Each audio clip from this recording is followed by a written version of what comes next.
Nestled deep in the Blue Ridge Mountains of North Carolina, the pine woods once whispered with the songs of nature. There, inside a hollowed-out trunk of a mighty white oak, lived a tawny owl known to locals only as Merrow. He wasn't an ordinary bird. Locals often said he was an old soul, a silent witness to the comings and goings of generations. For years, Merrow kept to himself, gliding through the cool shadows of dusk, watching deer graze and fox kits tumble in the underbrush. He had seen beauty and sorrow unfold beneath his watchful gaze, lightning-split trees, floods that took the badger burrows, even the quiet death of a mother bear one winter, but nothing compared to what he saw the summer the fire came. It started with something so human, so careless. A group of hikers had ignored the fire bans, lighting a campfire near the edge of Pine Hollow. Merrow, high above in the canopy, had blinked slowly as the wind caught the embers, brushing them against brittle underbrush. It took mere minutes before the forest floor glowed red like burning coal.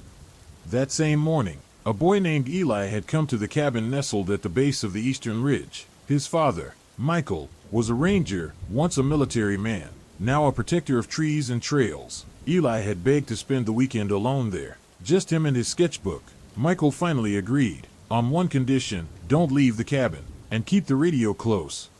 As the fire began creeping across the hills like a beast awakened, Merrow flew. He circled above the flames, past panicked deer and leaping foxes, over birds too stunned to move, and then, from his vantage, he saw the cabin, and the boy inside it. Eli had seen the orange glow only minutes before the smoke reached him. He tried the radio, but static met his calls. Cell service had vanished with the wind. The trees were too close, the heat pressing in. The cabin, built of dry pine, wouldn't last.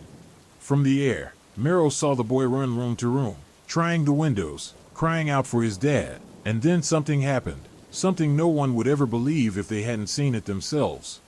Merrow dove through an open skylight just as a burning branch crashed near the door. Eli looked up, stunned, as the bird landed hard on the kitchen table. He thought it was trying to escape, but the owl looked right at him, and then it screamed, a high-pitched, urgent call, not of fear, but command. The bird flapped once, sharply, and flew back to the broken window, then looked back. Eli stared for just a second too long. Then he understood.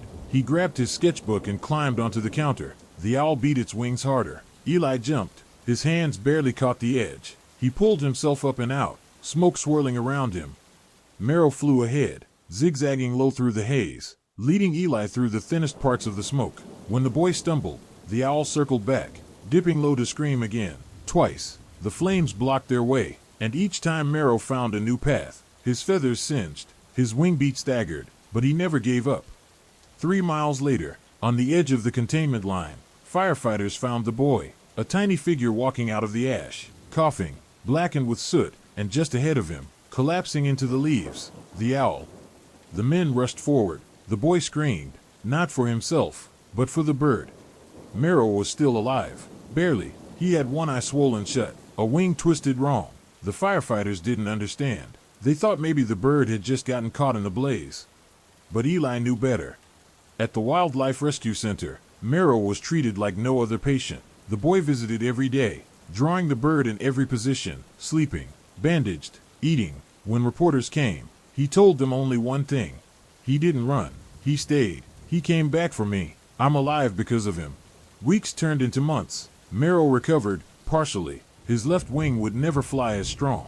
His tail feathers were patchy, and one eye was always cloudy. He couldn't go back to the wild. So Eli's father built him a new home, above the boy's bedroom window, in a tall white box with branches and a warm lamp. Every night, the owl watched as the boy did his homework, and every night, the boy whispered, "Thank you, Merrow."